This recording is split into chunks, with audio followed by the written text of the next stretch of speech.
Good afternoon. Welcome to Hess Farm.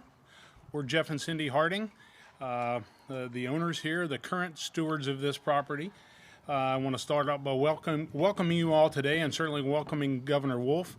I want to just talk just a little bit about our family and how we got here. This farm, the Hess Farm, has been in the family since the 1840s.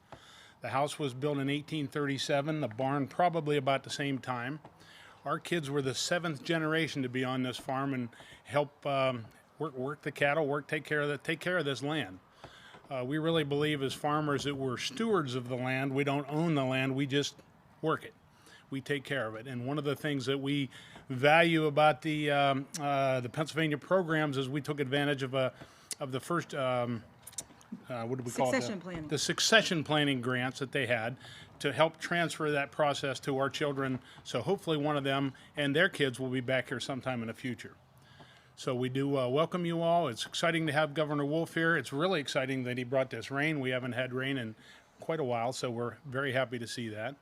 I think one of the things that we're so proud of in agriculture is the world has to eat. And truly, if there's anything that's really above politics in today's world, it's food production. We all need to eat, the world needs to eat, and we're so proud that we can help with that locally on a local basis as we do our part in helping to feed the world. Cindy, anything you'd like to add? Nope, thank you all for coming. Thanks for sticking out the rain. It's our honor to host the governor today and other people who are instrumental in keeping a healthy and vibrant ag economy in Pennsylvania. It's our #1 economy, and like Jeff said, we do a tiny part in helping feed the world, but it's something that makes us very proud. And we're happy to have you all here today. And Cindy, we still have some hamburgers left, I believe. Yes. If anybody didn't Yes. get fed yet, please don't leave hungry. Yes, Hess Farm beef for lunch, so please help yourselves. The last thing I would like to introduce my mother. And when we talk about multi-generations, my mom is Janet. She's with us. She's 92 and still able to be around. And all 5 of her children are all in agriculture. And currently all 5 of our children are in agriculture, and we're very proud of that. But we're really blessed to have Mom still with us and be part of this event today. So thank you. Thanks for being here. Thank you. Thanks a lot, Cindy. So thank you, Cindy and Jeff and Janet. It's really great to be here with you. And I appreciate, Jeff, you giving me credit for the rain. I mean, as Leader Benninghoff knows, I'm not that powerful. Not even close. But it's great to be here. And it's especially great to celebrate. You know, by most counts, agriculture is Pennsylvania's biggest economy. We're almost an $800 billion economy. We'd be the 18th largest country in the world if we were an independent economy. But 132 billion of that is agriculture. 132.5 billion. And 3 years ago, I signed a bill. The General Assembly and I worked together to put into place America's first state-based farm bill.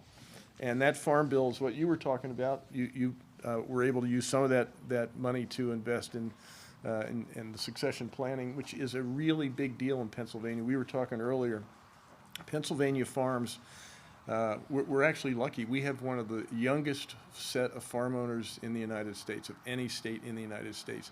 But we still have work to do because farms need to have a succession plan in place. And you have how many kids? Just 5. Just 5. And all of them, you're hoping that at least one of them comes back to take over the company. That would be the 7th generation of owner of which is great. But again, the PA Farm Bill is really important, and that's what I want to celebrate here today. We were the first state-level farm bill in the entire nation. Obviously, there's the federal farm bill, but Pennsylvania has its own. And that was a turning point, I think, for our commonwealth. And it was the turning point for the future of the agriculture industry, which is so central to Pennsylvania's future. Agriculture, again, is the backbone of our economy. When our farmers succeed, we all succeed. So I'm glad I could bring some rain today. This is really, really important. But strong agriculture right here in Pennsylvania leads to a lot of local booming economies, an abundance of healthy food for our families, and more stable supply chains for the goods we rely on each and every day. I propose the PA Farm Bill as one more way for the Commonwealth to back our agriculture workers. the ones who do so much every day to power our Commonwealth. The Farm Bill is one essential recognition of the hard work that Cindy and Jeff do each and every day and the challenges they face each and every day to keep our Commonwealth fed. So I think we all owe a debt of gratitude to you for what you do. Thank you. So we wanted to support the future success of farmers. We wanted to remove barriers to entry for new farmers to make that succession process easier. Basically wanted to increase food security for everybody. And I'm proud to say that we've made progress on each of these fronts. Over the past 3 years, the PA Farm Bill has invested nearly $72 million in hundreds of projects all across the Commonwealth, and it has helped new farmers get a foothold. It has ensured generations-old farms like this one to have a blueprint for a smooth transition and a successful future. It's allowed us to grow infrastructure, to stifle food deserts in places where they exist and nourish communities. It's helped us improve the health and sustainability of our farms, and also, not so incidentally, our environment. It has invested in hands-on opportunities for the next generation. It's done much, much more. The Farm Bill is truly a comprehensive approach to securing the future of agriculture. And I'm proud of how this bill has touched the lives of so many Pennsylvanians.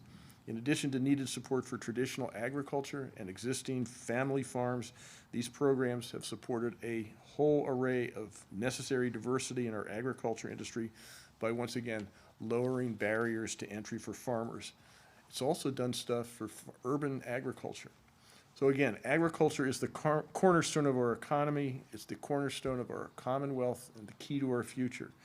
And thanks to the PA Farm Bill, we're building a strong foundation for a bright future for that cornerstone and that Commonwealth. So thank you. Now I'm really proud to turn it over to one of the partners who actually made this happen in Pennsylvania, and that's the Majority Leader of the State House of Representatives, who represents this area. And he told me if I said nice things about it, it won't hurt him in the future elections. So I'm taking his word for that, but he's been a really great partner in Harrisburg, and I appreciate that. Carrie Benninghoff, Majority Leader of the State House of Representatives. Carrie.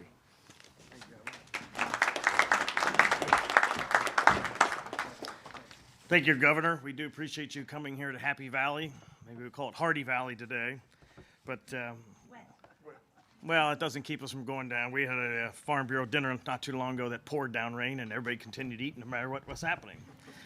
To Hannah Smith, the brew baker, and to the secretary, thank you very much for coming to Center County. This is a big initiative all across our Commonwealth, and I do want to share a couple thoughts as we really celebrate. And I think it's important that Central Pennsylvania, Center County, be part of that celebration. As the governor said, this Farm Bill was signed in 2019, and it was the first of its kind. People forget that the national Constitution was also designed after Pennsylvania was the first in. So we continue to be a leader in this nation. We want to continue to do that. And we want farming to continue to be leading. This is a monumental scope of promoting Pennsylvania agriculture, as the governor talked about, and supports farmers and individuals who have spin-off businesses secondarily. It's one thing to produce products, but somehow you got to get them to market and you got to get them to people. And those are some small businesses that come along with that, and I think it's important. I appreciate the governor reminding us that removing some of the regulatory burdens helps this happen a little bit better. This is no small undertaking, but the Farm Bill is in place, and we look forward to what it's going to do. And it doesn't happen in a vacuum. It happens with a lot of different people. And the governor said, this is a bipartisan effort. I think all of us realize that we need to eat, and we need to feed those who can't feed themselves, and I think that's important. Our former agricultural chairman, Marty Kauser, was very intricate in this. A lot of people don't realize when we talk about a farm bureau bill, a farm bill, it's really a combination of multiple bills. There was a multi-bill package that we had put together in the House and sent over, even by one of our local representatives, Rich Irvin, was part of those 5 members who put that bill together. But it keeps our commitment to Pennsylvania. We want to see Pennsylvania agriculture be our #1 industry, continue to do that. And frankly, for those who like to say that all we do is wrangle and don't get along in Harrisburg, we do on a lot of different things, not even just state budgets. But this was an issue we all felt very strongly about, bipartisan. And you see that in some of the additional things that we did in this year's budget, trying to do better stream bank preservation, environmental initiatives that are directly or indirectly affected and affecting our agricultural community. We're glad to see even multi-generation farms who are willing to change some of their own practices to continue that for the future and to continue protecting the environment. As I said, we passed another bill that people don't necessarily always connect with it in last session when we were glad the governor was willing to sign it, and it has to do with liability protections. You know, when you come on a farm, you probably ought to think about maybe there's a groundhog hole somewhere, or there might be something else. If you go in a corn cob field, I suspect you're going to see corn cobs. And as I ventured over here today, you know, I saw 6 or 7 eggs laying there. Something tells me they're not having an early Easter hunt. But you know, where the duck decides to put the egg, that's where the egg goes. So there are some inherent things we should anticipate, and we try to pass sensible legislation and say if you're going into the agriculture community and agritourism is part of that, then there should be some inherent risks to enjoy those amenities. We can't lose sight of these things. More importantly, for those of us who are not farmers and have not been participating in that in a multi-generational manner, we need to appreciate when we go to the grocery store where this comes from. And it's a lot of hard work. It doesn't stop due to the rain, doesn't stop due to the drought, and doesn't stop due to snow. These people still got to get up, work hard, take care of their animals, take care of their fences along the way. It's not just about growing products either. And I've often said, my staff hears me say it probably too often, but name one thing you use on a day-to-day basis that's not either grown by a farmer or mined out of the ground. Everything we use, everything we consume. So let's continue to stand up for our farmers, individual families. Multi-generational families like this is just phenomenal. You don't hear that in many businesses anymore. And I know, Dean, you've always been promoting that. You've been a very, very helpful and intricate player with that.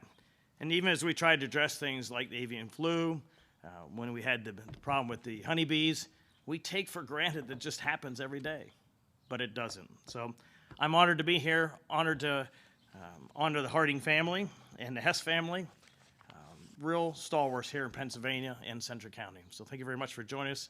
I have the luxury of introducing Hannah Smith Brubaker. Like me, she may not be tall in stature, but she's mighty in her power. She has served the Department of Agriculture for a long time, has stepped aside into some other roles.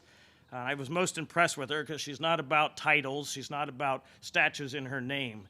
She says, I just want to be able to help farmers. I want to help families. I want to help farming families. So without further ado, as my mother said, behind every good man is a great woman. Well, behind every 2 good men is 1 great woman. Hannah Smith Brubaker, pardon me.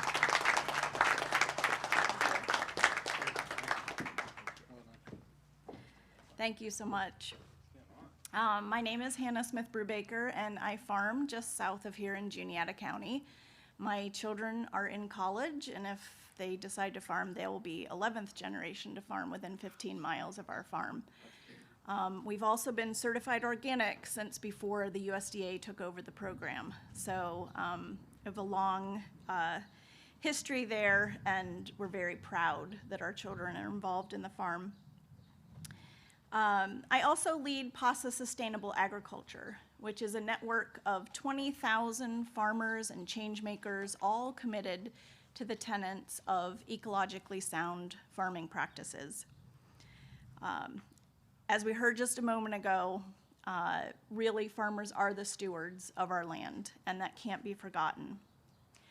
I remember when the Pennsylvania Farm Bill was just a brilliant idea. And my goodness, how far we have come in terms of now what is a nationally renowned bill put into practice. No one could ever have imagined, though, at that time that we would also be facing a worldwide pandemic and that we would be also impacted as climate change looms large. Sometimes I feel that there's an awful lot facing farmers, really giving farmers a hard time. And so the successful refunding of the Pennsylvania Farm Bill each year through bipartisan efforts, a dedicated Secretary of Agriculture and his team, and a governor committed to the tenets of healthy foods, lands, and people truly sets us aside as a commonwealth. I just wanted to take a few minutes to mention a couple of the ways that the farmers in our network have been impacted by the Pennsylvania Farm Bill. First and foremost is the small meat processors' support. I heard earlier from a young person here today that she wants to be a butcher. And as a farmer myself, who's often on the calendar waiting and waiting to get in, I'm really excited about that. One processor in particular credits the Farm Bill meat processing support with his being able to not only weather the last few years, but honestly be at a whole new level of success in terms of being able to meet his farmer customers' scheduling demands. Bo Ramsberg happens also to be my farm's butcher, and I saw firsthand the ripple effects of when a little bit of support is offered, actually in this case it was substantial, support is offered to farmers to help them be able to do their best work. And so this type of financial support supports the processor, it supports the farmer, it supports the farmer's customers, and ultimately the economy that benefits all of us. While the majority of Pennsylvania's farmers are in rural areas, and it's true for us at PASA as well, we mostly support rural farmers. We have been delighted to see as our urban farmer base grows that even modest support can make a tremendous amount of difference in what can happen in urban centers. A composting facility where there wasn't one before, upgraded tools and marketing, improved access to storage capacity for healthy food. Often, these things are stewarded by the important urban grower community, and Ash Richards, who's Philadelphia's urban ag director and a true advocate for Philly's growers, has spoken many times about the difference that this farm bill has made for growers in urban centers. It makes a difference in the economy, in the social and environmental justice issues that so many in those areas face. The urban agriculture funding in the Pennsylvania Farm Bill set up one of the farms that we support to be able to then access federal funding that they wouldn't have been able to access without that earlier funding from the state. All of our Pennsylvania farmers qualify for the PA Preferred program, and for those who are veterans, for the Homegrown by Heroes program. Those who are practicing organic agriculture, like myself, have that built-in recognition of Pennsylvania's role as the birthplace and a leader in U.S. organic agriculture. And this gives farmers the added support they need to face ecological, production, and business challenges. Coupled with the Ag Business Development Center, through which our farmers have accessed many farmer vitality grants, these programs are demonstrating to our neighbors that farming and conservation can be mutually beneficial as we face climate, economic, and marketplace challenges. We're gonna face them head on. And it's really important that we know someone has our back. It's going to take all of us, and the Pennsylvania Farm Bill is an integral part of the solution. Thank you.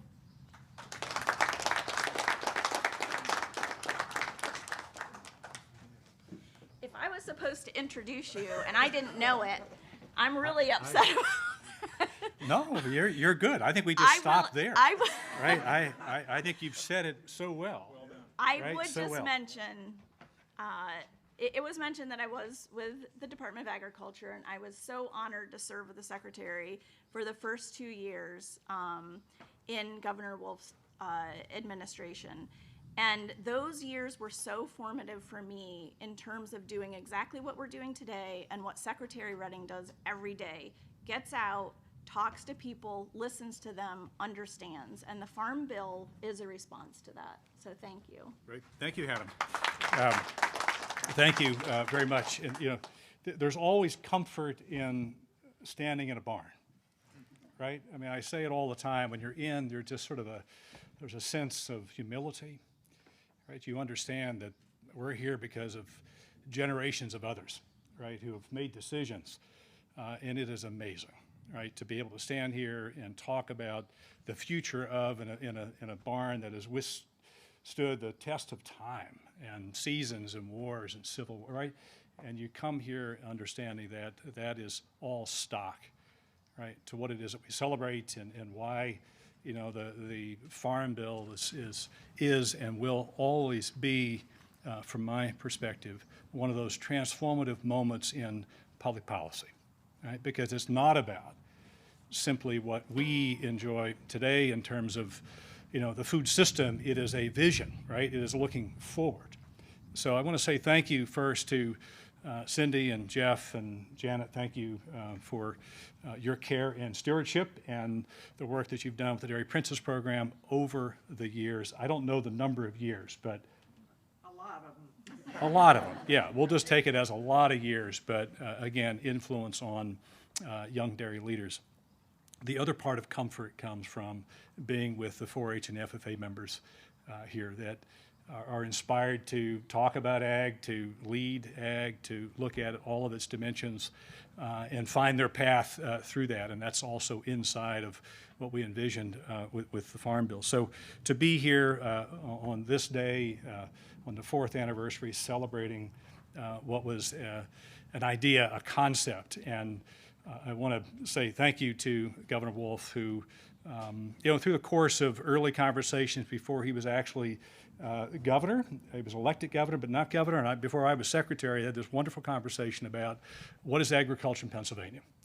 And there's not a more threatening question to a potential secretary of ag then what is that, right? Because what do you want to do?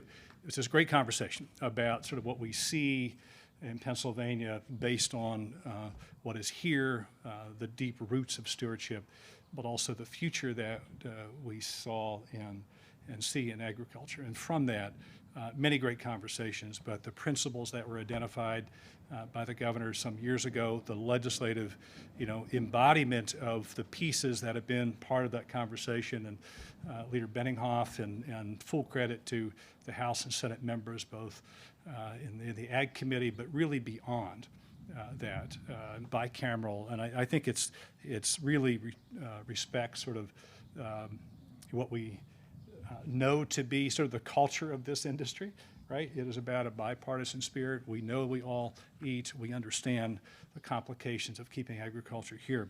And that's the way the Farm Bill was built. We launched it on Valentine's Day in 2019. In February on a dairy farm in Hershey, Pennsylvania. And at that time, we were talking about all of the different components, and it was this strategic package of all of the initiatives that were a compilation at that point. And from February through June, when the bills were signed, it's actually 14 different pieces, which is even more amazing that became packaged and bundled as the Pennsylvania Farm Bills, all of these pieces. But it was to grow opportunities and resources. It was removing barriers. It was about cultivating this future generation, and really appreciate what the legislature and the governor have done. But it came from many voices. It came from the voices that we were hearing at the county fair and Ag Progress Days, and all of the Farm Bureau functions and PASA. All of those meetings became part of that. It was what we heard in the voices from county commissioners, and thank you, commissioners, for being here and the support. It came from things that the legislative leaders and committee chairs and others wanted to do and saw as a need. It was making sure that we did that. But on the prompt from the governor early on, it was about making sure that we were also inclusive of agriculture, right? Inclusive meaning when we define it, let's understand what it is. And if we went around this barn floor and asked for definitions, we would get different definitions based on where people grow up, right, what they saw. And making sure that we as a department were inclusive to that. The diversity is our strength, and capturing that in our work in the department. So it set us on a trail to go to Temple and the Fox School of Business and eConsult, because we wanted to make sure that we were defining it, but also that we were quantifying it. The governor shared those numbers with you. It also came from the ice cream trails. Right? It's this conversation with folks along the way. But most importantly, it came from every zip code. It wasn't about, a particular area that had a specialty in one aspect of ag or another. It was all zip codes across the Commonwealth of Pennsylvania. It also came from our relationships with Penn State and Dean Roush and his team and extension agents across the state and the University of Pennsylvania Vet School and our folks there. So many people is my point that contributed to the Farm Bill and contribute to its success today as well. But we knew when it was signed that it was a special moment for Pennsylvania. It was a special moment because it represented years of work and discussions and the vision that we have and what we see as that future of Pennsylvania agriculture. But we also knew that it was unique for the nation. And to have that sort of pulled together, as the governor noted today, even 4 years on, to be the only state-level farm bill in the nation, I think speaks to both the way it was built, the vision that we have, the partners and the voices that made it happen. But as also noted, we could not have foreseen what was coming, right? In COVID and the global shifts in economics and politics and the transformations in business and technology. And the Farm Bill in the first grant programs went out the door in August of 2019. And I've tried to sort of count the number, but we're somewhere north of 2,000 different grants of all shapes and sizes and represent farm vitality grant and organic and PA preferred, and all of the pieces are represented in that. And a note of thanks to the team at PDA who, it's nice for me to stand here and talk about it. Someone's got to figure out how to navigate all of the grants and help folks at the end of the day get what they have applied for. So to Ashley and Morgan, I'm trying to spot all. Just put your hand up if you're PDA, I'll assume. Yeah, Katie and team and Amy, thank you. A round of applause to them. And Sarah, put a hand up. So Stefan, thank you. Thank you all. So there's going to be a website where you can look at all of these dots on the map and see where the investments have been made. But it was important to both quantify agriculture, to quantify the impact of agriculture, but also the long-term impacts of the Pennsylvania Farm Bill.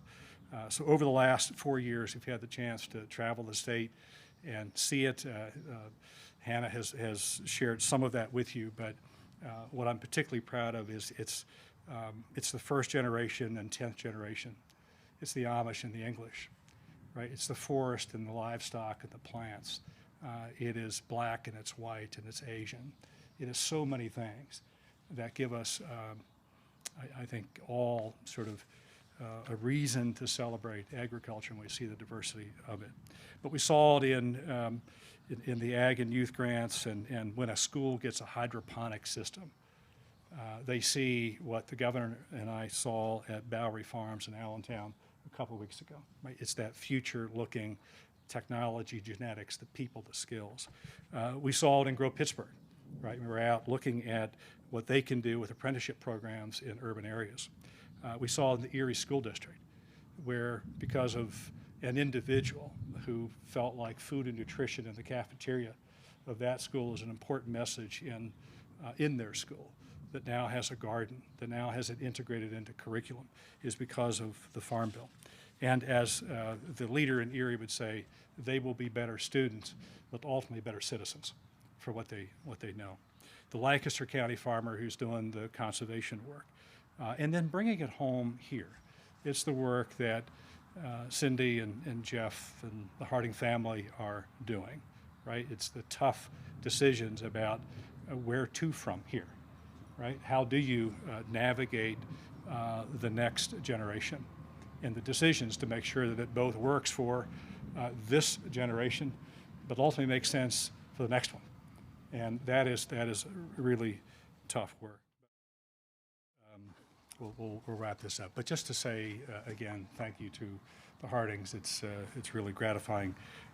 So pleased now to introduce one of the partners who were one of the voices, but also partners in making this Farm Bill work here in Pennsylvania. Dean Rick Roush, Dean of the College of Agricultural Sciences here at Penn State. So Dean, welcome. Thank you. Thank you very much, Secretary. What I wanted to talk about today is not just the Farm Bill was the first or the only, but that it's innovative. And you might well ask, well, what gives me the qualifications to describe this? 10 years of work in California agriculture, 6 years in Mississippi, 8 years in New York, and 16 in Australia.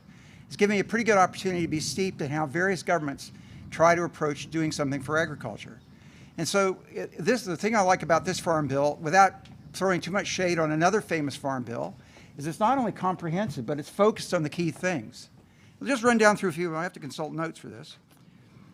But strong agricultural workforce, agricultural business development planning, improving ag business climate, increased processing capabilities, new market opportunities, protection for Pennsylvania agriculture against pest diseases and disasters. Now, those are some of the key things that really needed to get done. So, I mean, it's that not comprehensive, but also focused, I think makes it really impressive. But the other thing I wanted to talk about in my experience of working in all these places is another great feature of Pennsylvania agriculture is the system you have for preserving agricultural farm land, which is the best I've seen in any of those places by a long shot. And Governor Wolf also touched on this a little earlier when he talked to the students and he said, we need more farmers. That's exactly right. It doesn't do any good if we're good at preserving farmland if we don't have enough farmers to populate it. So I would just close by thanking Governor Wolf for getting us onto a great start, delivering an innovative and first farm bill, but just remind that all of us our work is not done. We've got to populate it with young farmers. Thank you.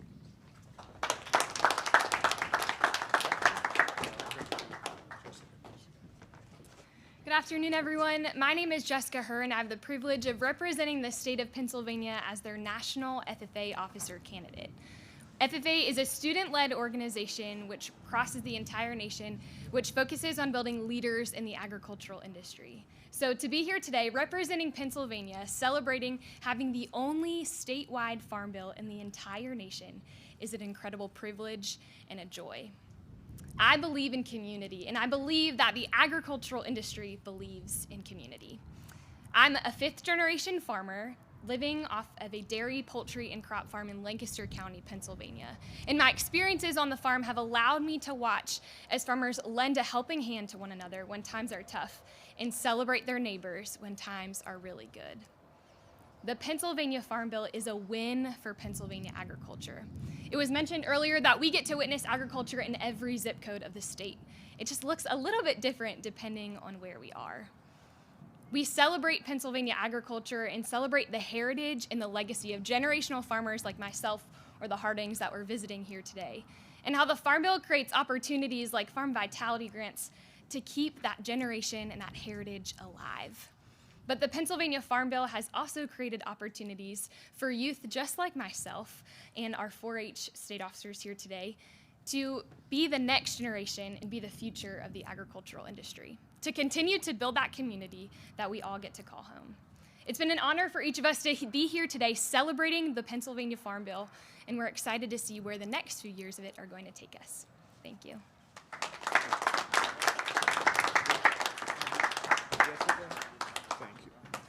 Thank you, Jessica. How about if we give a round of applause to the future of agriculture in Pennsylvania, huh?